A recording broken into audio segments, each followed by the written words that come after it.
Hello and welcome to Opinions Plus. Today, um, literary review. Lord of the Rings. The When I was serving in Vietnam, a gentleman came over to me that I had known, and he said to me, "Do you want to get out of this place?" And I said, "Sure." He says, "Well, read this." And it was the beginning, for me, it was The Hobbit, which led to The Lord of the Rings. And my uh, association with J.R.R. Tolkien's writings. Now, there are many people who minimize Tolkien, who, you know, say it's just for kids. But obviously, it's not. It's not just for kids, it's not just for the young adults. And I don't know where these literary people come from because Tolkien, I don't know, I can't um, compare him to other giants of literature. So, you know, but what he did for in his writings on this level, on this matter, was really tremendous. He did help people escape because it was so unique then. It was so different. Yet he was writing, to his son in World War II. He was writing uh, for his own, you know, edification. Um, it grew into something tremendous, but when he was writing it, he was writing it. He was a literary master in his study in academia. Um, so he had such a wide breadth of understanding of different cultures and different ideas and thinking, context that bled into these creations. Now, why he started with little people with hairy feet, I don't know. But whatever he did for his own purpose. Um, but there's so many lessons to be learned, not just entertainment. Tolkien didn't write just for entertainment. He was a thoughtful, caring person. He suffered a lot. He went to war, in World War One. You know, the trenches. Uh, just like he and C.S. Lewis, and of course they were uh, literary giants in their own right. Um, and it's an amazing thing how these people get together. And there was a literary club that he had belonged to with some of the giants of literature at the time. I don't know if they were giants at the time, but they were working together to create this um, little group of people that could share ideas and share philosophies and share concerns about the world in how they wrote. Because the world context is not isolated from these people's writings. And Tolkien said, the World War situation, World War II, in a comparison to Nazi Germany and Sauron and all that, you know, it was just his writings. They weren't designed to mirror that situation. But evil is evil. I don't care what you're writing, whatever the heck time of century it is, or millennium or whatever. It's all the same bloody stuff. Evil's evil, and a degree that Sauron uh, developed and grew, and you know, because that's what evil does. It starts at a certain level and then manifests itself. And you can see that in today's world. And all of his writing, all of these situations speak to this basic understanding that evil starts small or ingrained in certain things and then grows. And we all know that. We all heard it. Some talk about the slippery slope where you're going down into it. Here we're talking about growth and we're going up into it.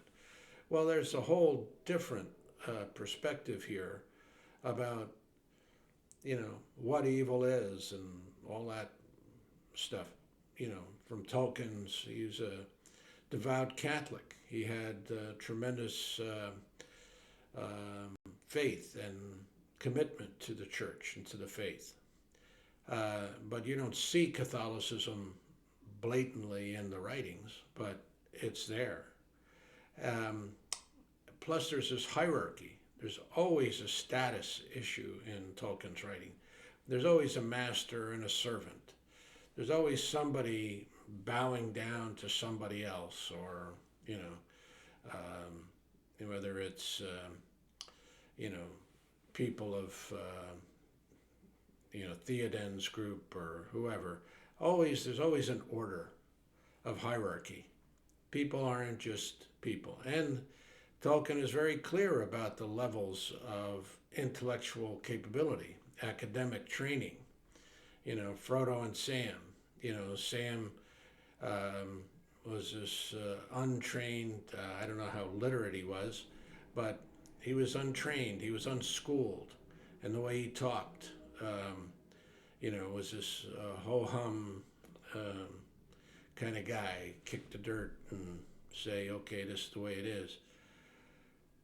But showing wisdom in that, showing the equalization of mind, that awareness of good and evil and right or wrong, accepting certain situations and evaluating those situations.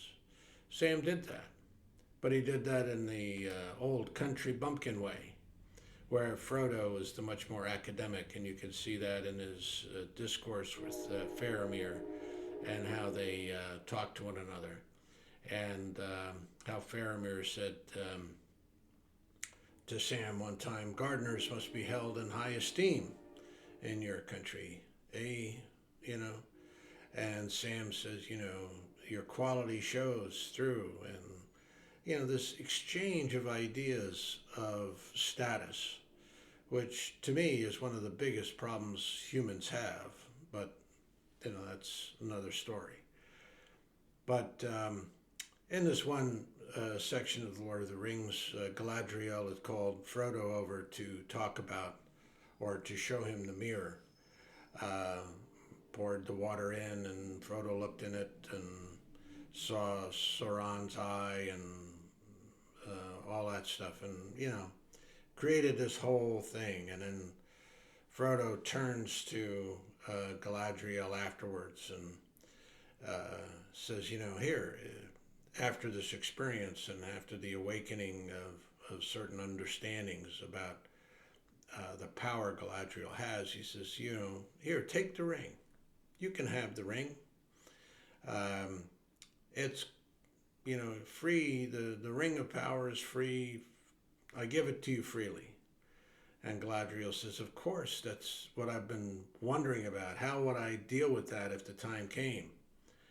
And, she said, do you want a queen that's terrible and beautiful? And then Sam, says, you'll take care of it. You'll do what's right. If you had the ring, go ahead. I agree with Frodo. And Galadriel says, well, that's how it would start. That's how it would start. And that's the important part. It starts with a little and grows. And she said at the end, I would be both terrible and beautiful, as the vision grows and she expands. And dominates the entire scene, that's what evil will happen. And that's how you come, then you have war and sorrow in our world. And that's what evil is. It's, this is an example of how, in Tolkien's mind, what the sinister aspect of evil is all about.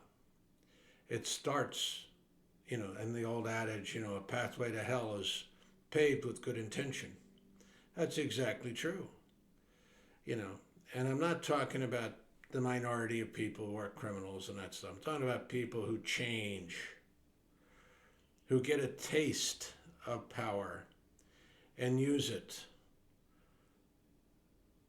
poorly. And that's really what it's all about. And Tolkien explained that in many situations. Always this dichotomy, this combat between, good and evil, the challenge that people are facing in most of the characters. Sauron was evil, you start somewhere, but he wasn't always evil. You go back into the Silmarillion and all the other books, and but what happens? How does it start? Where does it start? Big question.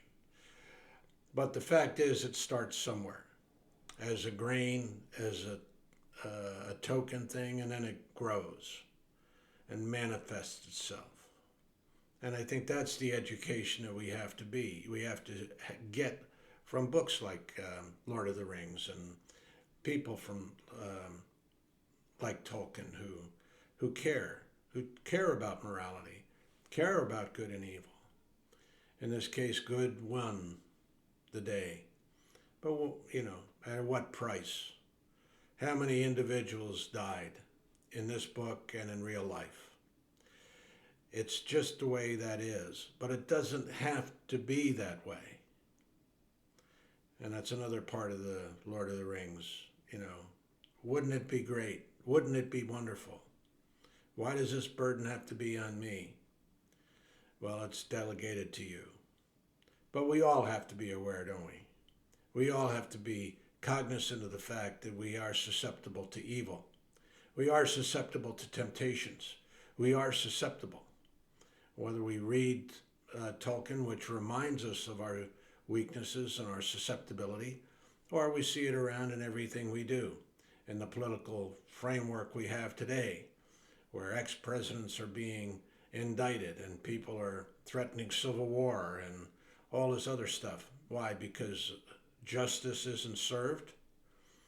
There's a lot of blame to go around, but is justice being served? Is decency being honored? What is the call? What is the clarion call that we have to follow as responsible civic people? Trust in the systems, but don't trust totally in anything, because that's what's happening. That's why you get a civil war, because there's no middle ground, there's no compromise. So there's a lot to learn from Tolkien. There's a lot to learn from the Lord of the Rings. Many other authors too, but I was just listening to the audiobook and it came to my thinking how much it impressed me way back when I was in conflict, and what it did for me as a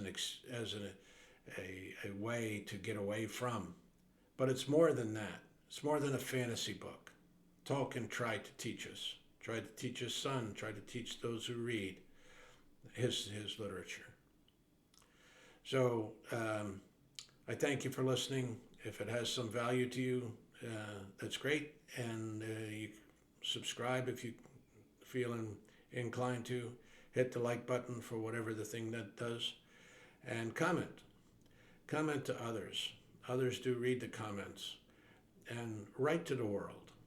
It's important. Thank you for listening. Have a good day. Hope all is well. Bye for now.